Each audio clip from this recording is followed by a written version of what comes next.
우리 다시 한번 인사하겠습니다. 옆에 계신 분에게, 뒤에 계신 분에게 사랑합니다, 축복합니다, 인사합니다. 사랑합니다, 축복합니다. 여러분 얼굴 잊어버리지 않으셨죠? 몸이 멀어지면 마음이 멀어집니까? 아닌 줄로 믿습니다. 예. 요즘에 세상이 좋으니까 여러분 전화하시고 또 문자도 보내시고 함께 만나시고 보이지 않는 공간에서 계속해서 교제를 이루어 가시기를 주님의 이름으로 축복합니다.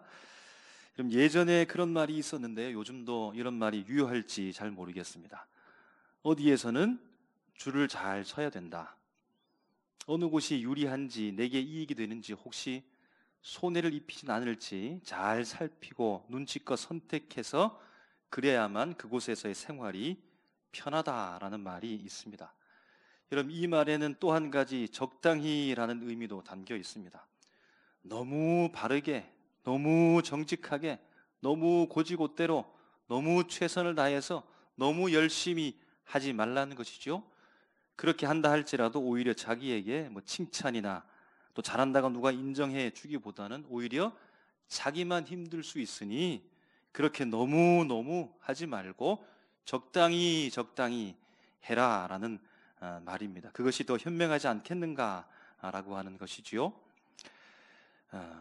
더 앞서가지도 말고 남들만큼만 하고 뒤처지지도 말고 그 속에서 마치 숨어 있는 것처럼 적당하게 생활하는 것이 편하게 살아갈 수 있는 것이 아닌가라고 하는 그런 말이 있다라는 것입니다.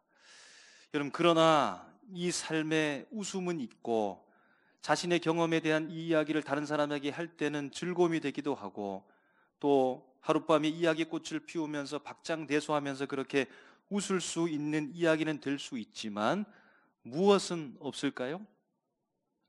감동은 없는 겁니다. 누군가에게 내 삶을 제시해주고 이렇게 살기를 원하는 삶의 제시는 그 삶에 있지는 않다라는 겁니다. 나도 저렇게 살고 싶다, 저 삶을 지향하고 싶다라고 하는 감동과 의미와 내용은 없을 수 있다라는 겁니다. 여러분의 삶은 어떻습니까? 요리조리 피해가고 손에 입지 않기 위해서 생각하면서 선택하고 기준을 잡고 적당히 줄을 잘 서서 살아가는 삶입니까? 아니면 의미와 감동과 내용과 우리의 삶이 다른 사람에게 부러워할 만큼 삶을 제시해주는 감동된 삶을 살아가고 계십니까? 의미가 있고 내용이 있고 다른 사람에게 감동을 주고 내 삶처럼 다른 사람도 삶의 제시를 할 수 있는 은혜의 삶을 우리 모두는 살아가는 줄로 믿습니다. 그렇게 살아가기를 주님의 이름으로 축복합니다. 오늘 본문에서도 이와 같은 두 부류의 삶이 등장하는 것이죠. 하나는 적당한 삶입니다. 또 하나의 삶은 적당한 삶의 이상을 이야기해 주고 있습니다. 오늘 말씀의 배경은 우리가 잘 알고 있듯이 지난주 말씀을 이어가면서 곧 평지 설교의 연장선상에 있습니다. 예수님께서는 기도 후에 예수님의 동력자들, 제자들을 선택하시고 세우시고 그들을 일컬어 사도라 말씀해 주시고 그들과 함께 산에서 내려왔더니 예수님을 따르려 예수님을 보기 위해서 수많은 무리들이 모여 있습니다. 그들 앞에 예수님께서 섰습니다.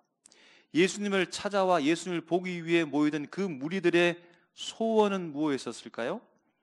주의 귀한 말씀을 듣기 위해서, 병 고침을 받기 위해서, 귀신을 내쫓기 위해서 그러한 소원과 목적을 가지고 예수님 앞에 나왔습니다. 예수님으로부터 하나님의 위대한 영향력, 기적의 역사가 능력이 일어나서 그들의 소원대로 주의 귀한 말씀을 듣습니다. 병이 고쳐집니다. 질병이 떠나가게 되어집니다. 귀신이 쫓아내버려지는 역사가 일어나게 된다는 겁니다. 능력의 이 역사는 과거에만 머물렀던 것이 아니라 그들의 삶 속에 지금 바로 그곳에서 일어났고 그 삶은 미래를 향하여서 능력이 펼쳐지고 앞을 향하여서 나아가고 있다는 겁니다. 그렇게 주님께서로부터 인도에는 놀라운 역사가 전환되어져서 예수님께서 평지 설교를 시작하는 것이지요. 평지 설교의 첫 번째 주제를 여러분이 기억하고 있습니까? 바로 사복, 사화였습니다. 네 가지 복과 네 가지 화에 대해서 예수님께서 말씀하셨습니다. 우리가 읽고 있는 누가복음의 1차 독자라고 하면 이방인으로 봅니다. 그래서 같은 사건을 마태복음과 누가복음이 이야기하는데 마태복음에서는 산상수훈, 산상설교라 이렇게 이야기하고 누가복음에서는 누가 들어도 이해하기 쉬운 평지설교다 이렇게 이야기하면서 용어 선택도 다르게 그렇게 이루어지고 있다는 겁니다. 오늘 누가복음에서 말씀하고 있는 이 평지설교는 당시 유대인을 포함하여서 이방인과 나아가서 오늘 우리에게 주님께서 주시는 말씀인 줄로 믿습니다. 그럼 사복사와 이어서 예수님의 평지설교의 두 번째 주제는 성경에 이렇게 기록하고 있습니다. 제목처럼 바로 원수를 사랑하라 라고 이렇게 제목을 붙여 놓았습니다. 여러분, 원수라는 단어와 사랑이라는 단어가 어울리는 단어일까요?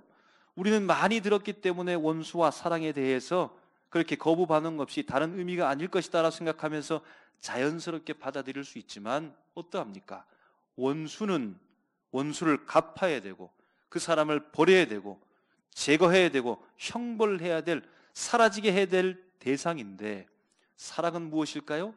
이루어져야 되고 더 풍성하게 이루어져야 되는, 역사하게 되어지는 이 반대적인 의미들이 있다는 겁니다.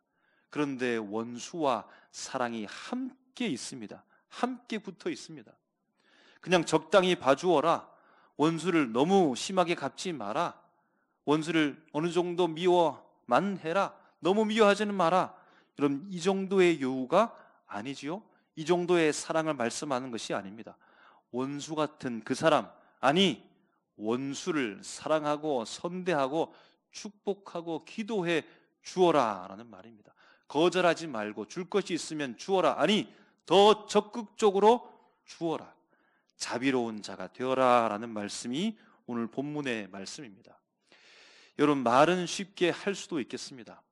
원수를 저주하지 말고 사랑하십시오, 미워하지 말고 그에게 축복해 주십시오, 그를 위해서 기도해 주십시오라는 말은 우리가 아마 많이 들어왔을 것입니다. 예수 믿는 사람이라고 하면 이 단어를 많이 들었을 것입니다. 여러분, 그렇게 말하기도 했을 것입니다.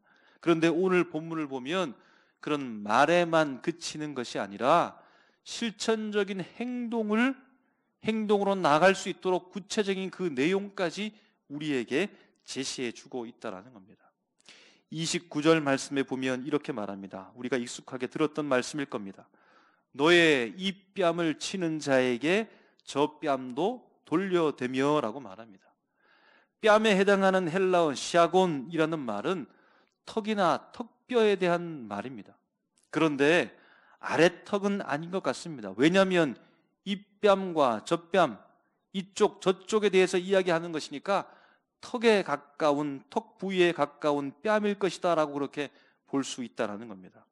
오늘 본문의 병행 구절에는 마태복음 5장 39절 말씀에 보면 이렇게 말씀합니다. 나는 너희에게 이르노니 악한 자를 대적하지 말라, 누구든지 내 오른편 뺨을 치거든 왼편도 돌려대며 라고 말합니다. 마태복음에서 말씀하고 있는 이 말씀의 내용들을 보충해서 오늘 말씀을 한번 이해해 보면 어떻습니까?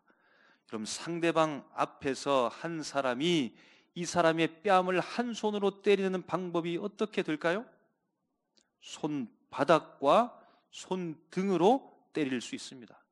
또 한 가지 방법이 있습니다. 이 사람 앞에서가 아니라 뒤에서도 이 사람의 양쪽의 뺨을 때릴 수 있습니다. 이런 뺨을 때린다라고 하는 것, 뺨을 맞는다라고 하는 것은 예전이나 지금이나 그 의미가 다르지 않을 것입니다. 참으로 모욕적인 일인 것이죠. 뺨을 맞는다는 것, 손등으로 뺨을 맞는다는 것은 더 모욕적인 일일 것입니다. 뒤에서 누군가가 무방비 상태 속에서 내 뺨을 때렸다라고 했을 때는 참으로 당황스럽고 당혹스러울 것입니다. 곧 모욕적이고 더 모욕적인 무방비 상태 속에서 뺨을 맞았는데 오늘 말씀에 어떻게 말하는 것입니까? 다른 쪽을 돌려대라라는 겁니다. 과연 누가 이렇게 할 수 있을까요? 29절 후반부의 말씀에 보면 이렇게 기록합니다. 내 겉옷을 빼앗는 자에게 속옷도 거절하지 말라라는 것이죠. 유대인에게 있어서 이 겉옷이라고 하는 것은 외투와 그리고 밤에 추위와 바람을 막아주는 이불 대용으로 사용했다는 겁니다. 돈이 있는 사람은 이 외투, 겉옷에 장식을 달기도 하고, 경제적 여유가 있는 사람들은 이 옷을, 이 외투를 2벌씩 가지고 다녔다는 겁니다. 그래서 유대인에게는 이 겉옷이라고 하는 것은 중요한 가치가 있는 것이죠. 자기에게 소중한 물건인 겁니다. 생명의 안정을 보장해주는 귀한 가치가 있는 물건이라는 겁니다. 그래서 일찍이 출애굽기 속에서도 이런 말씀 명령을 했습니다. 출애굽기 22장 26절 27절을 보면, 내가 만일 이웃의 옷을 전당 잡거든 해가 지기 전에 그에게 돌려보내라. 그것이 유일한 옷이라. 그것이 그의 알몸을 가릴 것인즉 그가 무엇을 입고 자겠느냐. 그가 내게 부르짖으면 내가 들으리니 나는 자비로운 자임이니라. 아멘. 해가 지기 전에 겉옷을 돌려주는 이유는 무엇입니까? 그 추위를 막아줄 수 있는 생명의 안전과 그 옷이 연관되어져 있기 때문에 그렇다는 겁니다. 그런데 이 귀한 겉옷을 강제로 빼앗는 강도나 도둑을 만났을 때 그 겉옷을 주라는 것입니다. 뿐만이 아닙니다. 너의 속옷까지 내어주라는 겁니다. 여기에서 속옷은, 유대인이 말하는 이 속옷은 기본 옷에 대한 개념입니다. 2개의 세마포를 가지고 그것을 연결하는데 머리 부분과 양팔에 구멍을 내고 나머지 부분은 다 꿰어 단순한 형태의 옷으로 만든 것입니다. 일상생활에서 흔히 편하게 입을 수 있는 옷을 말하는 겁니다. 그런데 귀한 겉옷을 빼앗겼는데 그것도 주고 남은 이 속옷도 내어주라라고 말씀하고 있는 것입니다. 여러분, 29절에 나오는 이 말씀을 종합해서 우리가 한번 생각해 본다라고 하면 어떻습니까? 원수처럼 나에게 다와서 피해를 입히는, 나를 힘들게 하는 그 상대에게 어떻게 대응하라고 하는 것일까요? 선대하라는 겁니다. 그 정도만이 아니라 적극적으로 선대하라, 선행을 베풀어라 라고 말씀하고 있다는 겁니다. 여러분, 그렇게 말할 수 있고 또 그렇게 살기 위해서 노력도 해야 될 것입니다. 그런데 누가 감히 이런 일을 할 수 있겠습니까? 누가 감히 이 어려운 일들을 감당할 수 있겠습니까? 한두 번은 할 수 있고 어느 정도는 해볼만 하겠지만, 그런데 어떻게 이 어려운 일들을 할 수 있겠습니까? 오늘의 말씀처럼 원수와 사랑을 어떻게 만나게 할 수 있겠느냐라는 겁니다. 누가 감히 이 일을 감당할 수 있겠는가라는 말씀입니다. 여러분, 원수 같은 사람을 사랑한다라고 하는 것은 보통 일이 아니지요. 평범한 일이 아닙니다. 당연한 일이 아닙니다. 여러분, 이 생각은 우리만이 가지고 있었던 것이 아니라 이 말씀을 하고 있는 예수님께서도 알고 계셨던 내용입니다. 그래서 예수님께서 이렇게 말씀하십니다. 32절 말씀에, 너희가 만일 너희를 사랑하는 자만을 사랑하면 칭찬받을 것이 무엇이냐? 죄인들도 사랑하는 자는 사랑하느니라. 여러분, 사랑하는 자는 사랑하느니라. 여러분, 나를 사랑하는 자를 사랑할 수 있는 것이죠. 나를 사랑해주는 사람을 내가 사랑하는 것은 어떤 일일까요? 보통 일입니다. 평범한 일입니다. 누구나 다 할 수 있는 당연한 일이 바로 나를 사랑해주는 사람을 사랑하는 일이라는 겁니다. 그런데 예수님께서는 그 이상을 요구하는 겁니다. 그보다 더 높은 차원의 삶을 주님께서 요구하고 계신 겁니다. 33절에도 이와 같이 말합니다. 너희가 만일 선대하는 자만을 선대하면 칭찬받을 것이 무엇이냐? 죄인들도 이렇게 하느니라 라고 말씀합니다. 여러분, 선대하는 자만을 선대하는 것, 나에게 착한 행동을 하는 사람에게 내가 착한 행동으로 갚아주는 것, 이것이 어떤 일일까요? 보통 일이라는 것이죠. 당연한 일이라는 것이죠. 아주 평범한 일이라는 겁니다. 누구나 다 할 수 있는 일이라는 겁니다. 나에게 잘해주는 사람을 내가 잘해주는 것은 누구나 다 하는 일인데, 그런데 예수님께서는 어떤 삶을 요구하십니까? 그것보다 더 높은 차원의 삶을 요구하고 계신다는 겁니다. 이어지는 34절의 말씀도 같은 내용입니다. 너희가 받기를 바라고 사람들에게 구워주면 칭찬받을 것이 무엇이냐? 죄인들도 그만큼 받고자 하여 죄인에게 구워주느니라. 내가 이만큼 받기를 바라고 저 사람에게 줄 수 있는 이 일, 대단한 일이 아니라는 겁니다. 내가 이렇게 주면 저 사람이 나에게 갚아주실 거다라고 하는 충분히 예상할 수 있는 그 일을 행하는 것, 그것은 보통 일이라는 겁니다. 누구나 다 할 수 있는 평범한 일이요 당연한 일이라는 겁니다. 그런데 예수님은 그 삶을 요구하는 것이 아니라 그보다 더 높은 삶, 그 이상의 삶의 차원을 요구하고 있다라는 겁니다. 여러분, 그러므로 예수님께서 요청하시는 더 높은 차원의 이 선행은 누구나 다 할 수 있다라고 하는 이 의미를 가진 죄인들도 하느니라, 이 사람들을 향하여서 요청하는 말씀이 아닙니다. 그러면 누구나 다 할 수 있는 일이 아닌 그 삶보다, 그 평범한 삶보다 보통이요, 평범한 일이요, 당연한 일보다 더 높은 차원의 이 선행, 사랑, 축복과 이 기도, 이 요청을 요구받고 있는 사람들은 누구일까요? 예수님이 지금 누구를 향하여서 이렇게 살라고 말씀하고 있는 것일까요? 35절 말씀에 예수님께서 원수를 사랑하고 선대하여 살아가게 되었을 때 그가 받게 될 상에 대해서 말씀하시면서 이렇게 말씀을 이어갑니다. 그렇게 되어지면 또 지극히 높으신 이의 아들이 되리니. 36절입니다. 너희 아버지의 자비로우심 같이라고 말합니다. 그럼 이 두 말씀을 종합하면 무엇일까요? 이미 아버지를 둔 그 아들이 아버지를 닮은 아들로, 아버지의 속성을 가진 아들로 드러나게 되리니. 어떻게 하면요? 더 높은 차원의 선행과 사랑과 축복과 기도를 하며 살아가게 되어질 때에 이미 아버지 된 지극히 높으신 하나님의 아버지의 아들로, 자녀로 드러나게 되리니.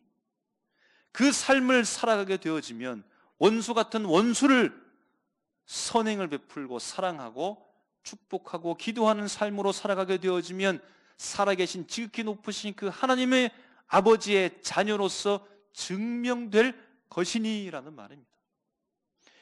여러분, 지극히 높으신 하나님 아버지를 두고 있는 이 아들, 이 자녀는 누구일까요? 이 사람들은 누구일까요? 우리가 이미 읽고 있는 말씀을 드렸던 평지설교의 첫 번째 주제에서 말씀했던 복이 있는 자들입니다.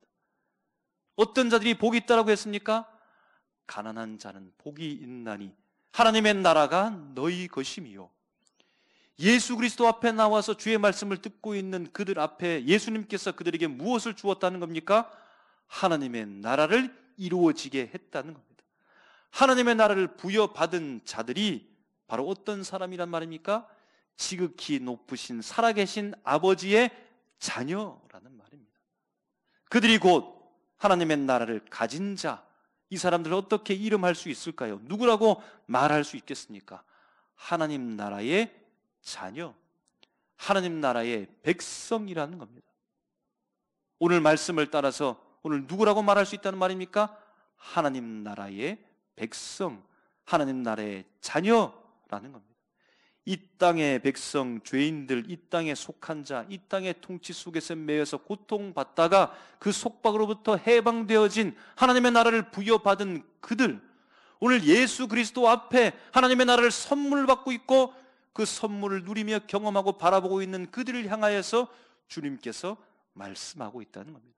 그들이 누구라는 겁니까? 하나님의 나라의 백성이라는 겁니다.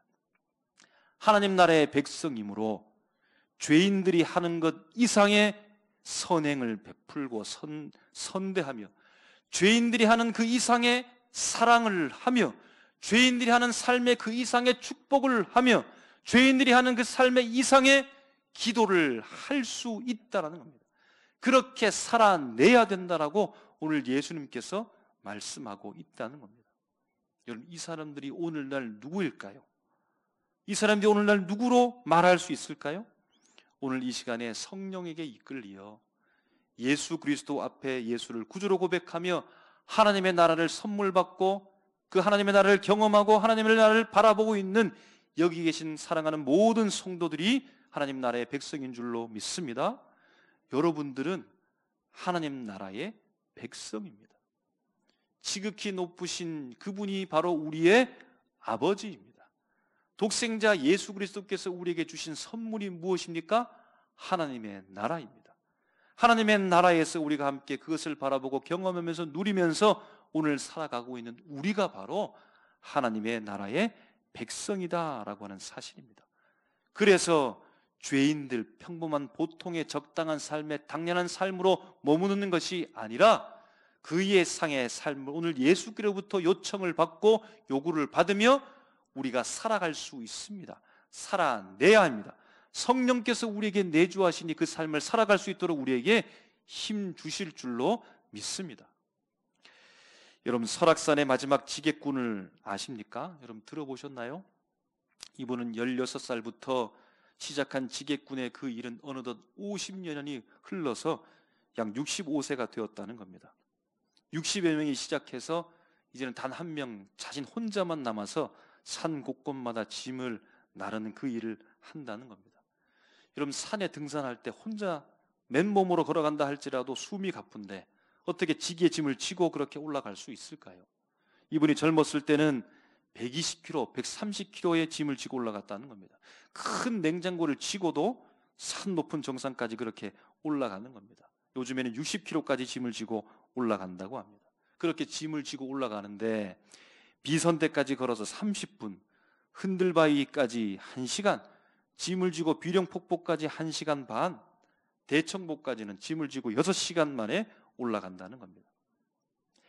이 지기꾼의 일의 시작 동기는 가난했기 때문이라고 합니다. 가난해서 고된 삶을 살 수밖에 없었다는 거죠.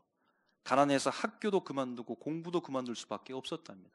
가난했기 때문에 자기가 좋아하는 마라톤도 그 꿈도 접어야 했다는 겁니다. 지금은 사랑하는 아들의 장애 때문에 시설에 보낼 수밖에 없고 다리가 불편해서 자신의 도움 없이는 외출하기 힘든 아내와 함께 살고 있다는 겁니다.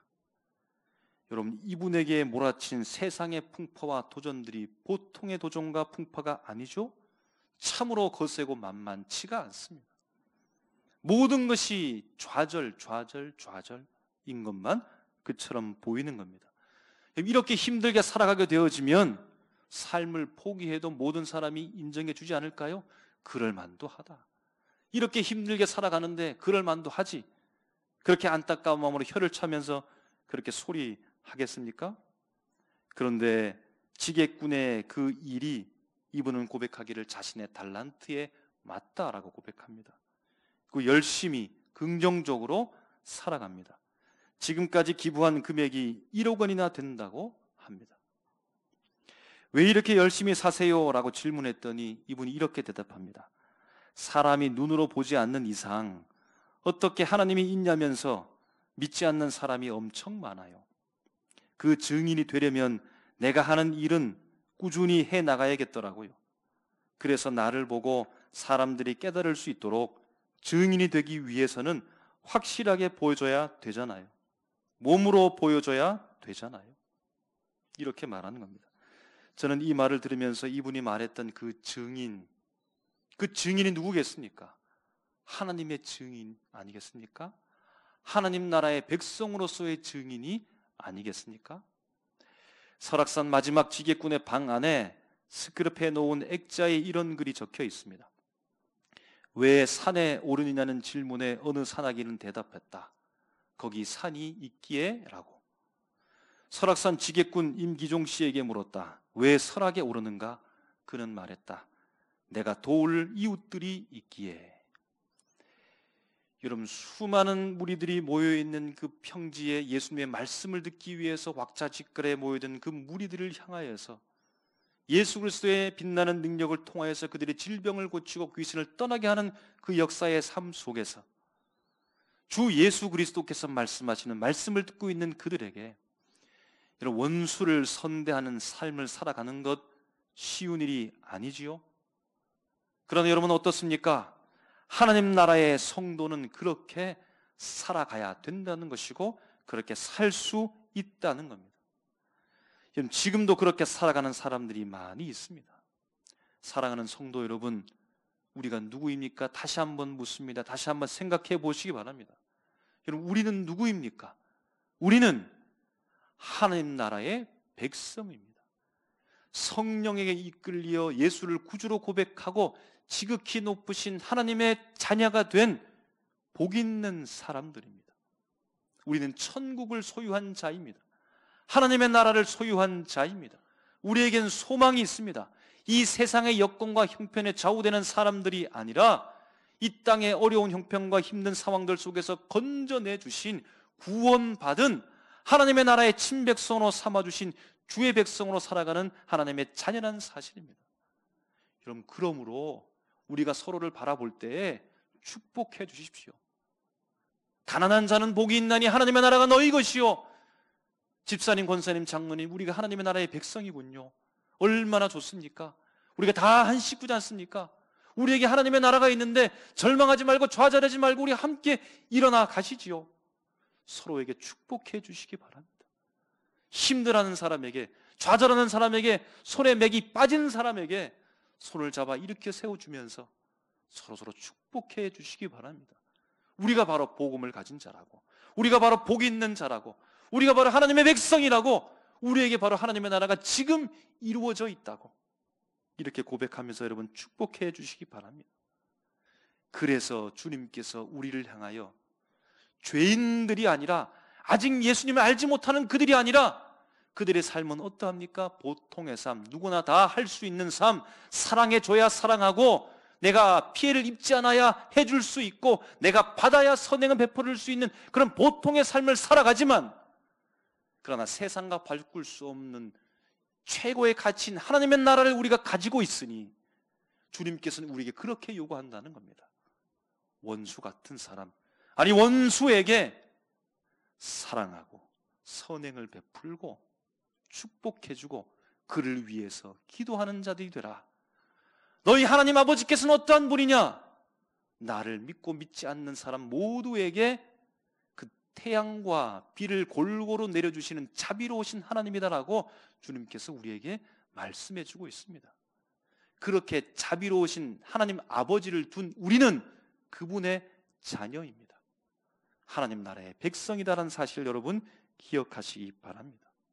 보통의 삶이 아니라, 적당한 삶이 아니라, 눈치를 보고 요리조리 피하면서 모든 사람 앞에 숨어있는 삶이 아니라, 예수의 깃발을 들고 복음을 들고 앞장서 나가는 하나님의 친백성 되기를 주님의 이름으로 축복합니다.